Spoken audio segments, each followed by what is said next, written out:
Hi guys, ನಮಸ್ಕಾರ. ಎಲ್ಲರೂ ಹೇಗಿದ್ದೀರಾ? ಎಲ್ಲರೂ ಚೆನ್ನಾಗಿದ್ದೀರಾ ಅಂತ ಅನ್ಕೊಂತೀನಿ. ನಾನು ಇವತ್ತು ಔಟಿಂಗ್ ಹೋಗ್ತಾ ಇದ್ದೀನಿ ಫ್ರೆಂಡ್ಸ್ ಜೊತೆ. ಇಲ್ಲೇ ಶಿವಮೊಗ್ಗದಲ್ಲಿ ಕಿಮ್ಮನೆ ಗಾಲ್ಫ್ ರೆಸಾರ್ಟ್ ಅಂತ. ತುಂಬ ದಿನ ಆಯಿತು ಎಲ್ಲರೂ ಮೀಟ್ ಮಾಡಿ. ಸೊ ದಟ್ ಇವತ್ತೆಲ್ಲರೂ ಒಂದು ಗ್ಯಾದರ್ ಆಗೋಣ ಅಂತ ಪ್ಲ್ಯಾನ್ ಮಾಡಿದ್ದೀವಿ. ಇದು ಒಂದು ಡೈಲಿ ವ್ಲಾಗ್ ಅಲ್ಲ, ಸೊ ಇದು ಜಸ್ಟ್ ಡೈಲಿ ವ್ಲಾಗ್ ಥರ ಔಟಿಂಗ್ ವ್ಲಾಗ್ ಆಗಿರುತ್ತೆ. ಆ್ಯಂಡ್ ರೆಡಿಯಾಗಿ ಮತ್ತೆ ಮೀಟ್ ಮಾಡ್ತೀನಿ. ಸೊ ಮನೆ ಬಿಟ್ಟು ಹೋಗಿ ಬಂದು ನಾವು ಕಿಮ್ಮನೆಗೆ ರೀಚ್ ಆದ್ವಿ. ಆ್ಯಂಡ್ ಡೇ ಟೈಮ್ ವ್ಯೂ ತೋರಿಸ್ಬೇಕು ನಿಮಗೆ. It's so good actually. Greenery, completely greenery. Gulf ಅಂದರೆ ನಿಮಗೆ ಗೊತ್ತಿರುತ್ತೆ ಯಾವ ಥರ ಇರುತ್ತೆ ಅಂತ. ಆ್ಯಂಡ್ ಇಟ್ಸ್ ಆ ಗಲ್ಫ್ ಮಧ್ಯ ಈ ಥರ ಒಂದು cosy resort. It's so good to C.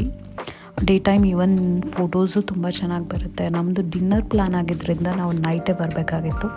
So ಈ ಥರ ಇದೆ ವ್ಯೂಸ್. ತುಂಬಾ ಚೆನ್ನಾಗಿದೆ resort. It's a very good resort in Shivamogga. And even when it comes to food ಕೂಡ ತುಂಬ ಚೆನ್ನಾಗಿದೆ. ನನಗೆ ಈ ಸರಿ ತುಂಬ ಇಷ್ಟ ಆಯಿತು. ನಾನು ಆಫನ್ನಾಗಿ ಯೂಶ್ವಲಿ ಹೋಗ್ತಾ ಇರ್ತೀನಿ Kimmane, but this time food was so M.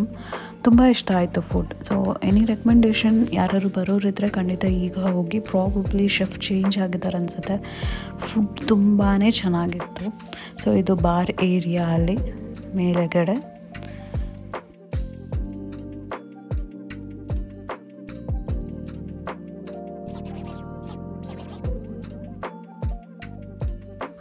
ಇದು ನನ್ನ ಜುಂಬಾ ಟೀಮಿಂದ ನಾವೆಲ್ಲರೂ ಗ್ಯಾದರಿಂಗ್ ಆಗಿದ್ದು, ಗೆಟ್ ಟುಗೆದರ್ ಮಂತ್ಲಿ ಮಾಡ್ತಿರ್ತೀವಿ.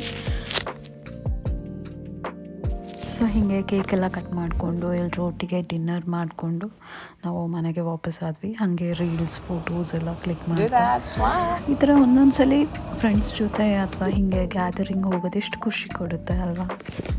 All together we took very good photos also. ಇದೇ ಪ್ಲೇಸ್ನ ನೀವು ಡೇ ಟೈಮ್ ನೋಡಬೇಕು ಅಂದರೆ ಒಂದು ಕಮೆಂಟ್ ಹಾಕಿ, so that I can go in a day time and I'll take a video for you ಅಂತ ಹೇಳ್ತಾ. ಆ್ಯಂಡ್ ಇದೇ ಥರ ಇತ್ತು ನಮ್ಮದು ಡಿನ್ನರ್ ನೈಟ್ ಆ್ಯಕ್ಚುಲಿ ಹೋಗಿದ್ದಿತ್ತು. ಆ್ಯಂಡ್ ಇದೇ ಥರ ಖುಷಿಯಾಗಿರಿ, ಯಾವಾಗಲೂ ನಗ್ತಾ ಇರಿ ಅಂತ ಹೇಳ್ತಾ ಇಲ್ಲಿಗೆ ನನ್ನ ವಿಡಿಯೋನ ಮುಗಿಸ್ತಾ ಇದ್ದೀನಿ. Thank you so much. Have a nice day.